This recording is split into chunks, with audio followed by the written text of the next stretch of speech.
2 দিন ধরে কিছু খাই না রে বাবা। আচ্ছা, এই 50 টাকায় আছে, চলেন দুইজনে মিলে কিছু খাই, আমি আর আপনি। হ্যাঁ। মানে কি অদ্ভুত না, নিজের কাছে টাকা নাই অথচ অন্য আরেকটা মানুষকে নিয়ে যাচ্ছে খাওয়ানোর জন্য। আসসালামু আলাইকুম। আপনাকে পরশু আমার কলেজের সামনে দেখেছিলাম না, আপনি পড়াশোনাও করেন নাকি? জি ম্যাডাম, কোন সাবজেক্ট? কলেজে রাষ্ট্রবিজ্ঞান। আপনাকে যেখানে দেখেছিলাম আমিও ওই কলেজের শিক্ষার্থী, বাংলাদেশের বর্ষের ছাত্র। ম্যাডাম তারা তো খুবই ভালো। আমি আপনার কলেজের জুনিয়র, আমাকে ম্যাডাম বলতে হবে না। আমার নাম তিথি, আমাকে নাম ধরে ডাকবেন, ঠিক আছে? আপনার নাম কি? ম্যাডাম আমার নাম শফিক, শফিক কিবরিয়া। ঠিক আছে, থাকেন তাহলে। আসসালামু আলাইকুম বাবা, শরীর কেমন তোমার? কোন রকম আছি। ওই শোন, ওই বজদুর কাছে তোর লাগে কিছু টাকা পাঠিয়ে দিছে। তুই নাকি বিসিএস কোচিং এ ভর্তি হবি। ওই টাকা কোথায় পেলে বাবা? ওই দক্ষিণখানে আমার একখান ছোট্ট জমি আছে, অল্প একটু, তো সেটাই বেচে দিলাম। তুই আমগো বংশের প্রথম বিসিএস হইবি, আমগো মুখ উজ্জ্বল করবি। তার চাইতে বাবা এই জমিটা কি বড় হইলো? তুই বাইসে থাকলে এরকম কত জমি আমি কিনতে পারো। তুমি আমার জন্য জমি বিক্রি করে দিছো বাবা? টাকার লেগে তুই একদম টেনশন করবি না, যখন যা লাগে আমারে কবি, আমি বাইসে আছি না। মনোযোগ দিয়ে পড়িস বাবা, বিশেষ তোর হইতে হইব। আসসালামু আলাইকুম। আপনাকে না বলেছি আমাকে ম্যাডাম বলবেন না, আমাকে তিথি বলে ডাকবেন। তিথি কি বলবেন বলেন? আমার ছোট বোনটা ক্লাস 9-এ পড়ে, ওর জন্য টিচার খুঁজছিলাম।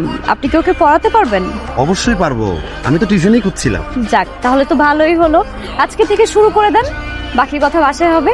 বাবা, তাওরিনের জন্য একজন টিচার ঠিক করেছি। কোথায় পড়ে, কোন সাবজেক্টে পড়ে, আর রেজাল্ট কেমন? বাবা, আমাদের বাসার দারোয়ান আছে না, তা উনি আমাদের ক্যাম্পাসের বড় ভাই, মাস্টার্সে পড়ে, আর ওনার রেজাল্ট নাকি খুব ভালো, আর উনি খুব ভালো পড়ায়। বাবা তুমি চিন্তা করো না, উনি খুব ভালো পড়ায়, আমি শুনেছি। তুই যেটা ভালো মনে হয় সেটা কর, কিন্তু টিচারকে বলবি এই গাথাটাকে ঠিকঠাক মতো পড়াতে, যাতে রেজাল্ট ভালো করে।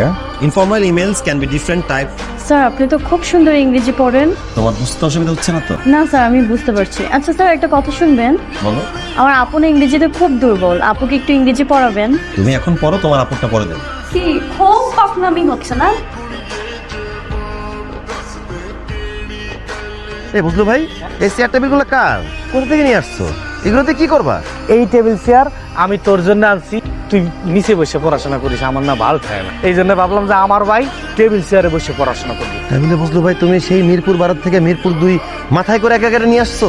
আমি আমার ভাইয়ের জন্য এটা টানতে পারবো না, এটা কোনো কাজ? তুই দর কথা কম কর।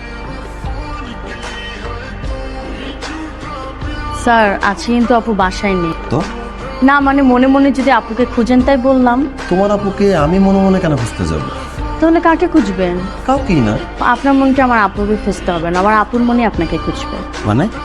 স্যার অনেক কথা হচ্ছে, পড়ান তো।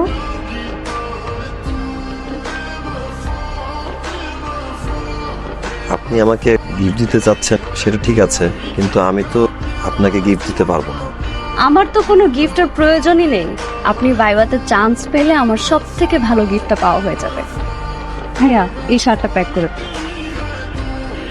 তারুণের টিচারকে বলে দি তাকে আর পড়াতে আসতে হবে না। কেন, কি হয়েছে? এই প্রশ্নের উত্তর তো আমি তোকে দেবো না, আমি যেটা বললাম তুই সেটা করবি। আসুন, এই মাসের 15 তারিখ আমার বন্ধুর ছেলে সুমন বিদেশ থেকে বাংলাদেশে আসবে। 18 তারিখ তোদের বিয়ে। মানে কি এসব? এত মানে করতে হবে না। তোর শপিং করার জন্য একটা বন্ধু দরকার, তো সেই বন্ধুটা আমার বন্ধুর ছেলে সুমনই হবে। আমার কথার আবদ্ধ হলে তুই তোর বাবাকে হারাবি।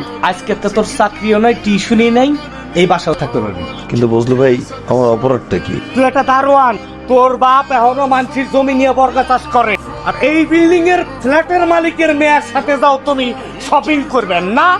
তুমি কোনো চিন্তা করো না বুঝলো ভাই, আমি এই বাসা ছেড়ে চলে যাবো। যা চলে যা, তোর চোখ যেদিক যায় তুই চলে যা। বাইরে তোর যে লক্ষ্য, এই লক্ষ্যতে কোনো জায়গায় শরীরটা শোনা দেখ, তোর দিকে কিন্তু মেলা মানুষ, আমাদের পুরা গ্রামের লোক টাকা রয়েছে তোর দিক। আজকের পরে আপনার সাথে আমার আর দেখা হবে না।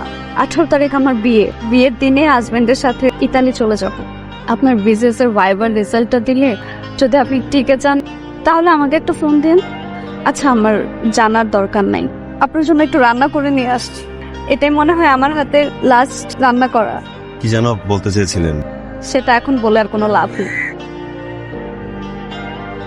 স্যার আপনি এখানে আমাদের বাসার সামনে? না, আমি এই দিক দিয়ে যাচ্ছিলাম। স্যার আমি জানি আপনি আপুর কাছে আসছেন। আমি তোমার আপুর কাছে আসিনি। স্যার আমি জানি আপনি আপুকে দেখতে আসছেন, আজকে আপুর বিয়ে। আমি তোমার আপুকে দেখতে আসি নাই, আমি আমার ভাগ্যকে দেখতে আসছি। তুমি চলে যাও। আর তোমার আপুকে বলো না যে আমি এখানে আসছি। হ্যালো আসসালামু আলাইকুম আব্বা। বাবারে তোর মার না, তুই জলদি বাড়ি যা। হাই, জি বলেন। আজকে তো পিসিএস এর রেজাল্ট দিছিল, একটা নাম্বার কি মিনায় দেখবে? হ্যাঁ হ্যাঁ অবশ্যই বলেন, রোল নাম্বারটা বলেন। ভাই এই রোল তো পরীক্ষায় উত্তীর্ণ হয়েছে ভাই, এই রোল নাম্বার কার? আমার। বলেন কি প্রিয় ভাই ও বোনেরা, আমাদের এই যাত্রী ভাই বিসিএস পরীক্ষায় উত্তীর্ণ হয়েছে, সে একজন বিসিএস ক্যাডার হয়েছে, সবাই তার জন্য করে তালি।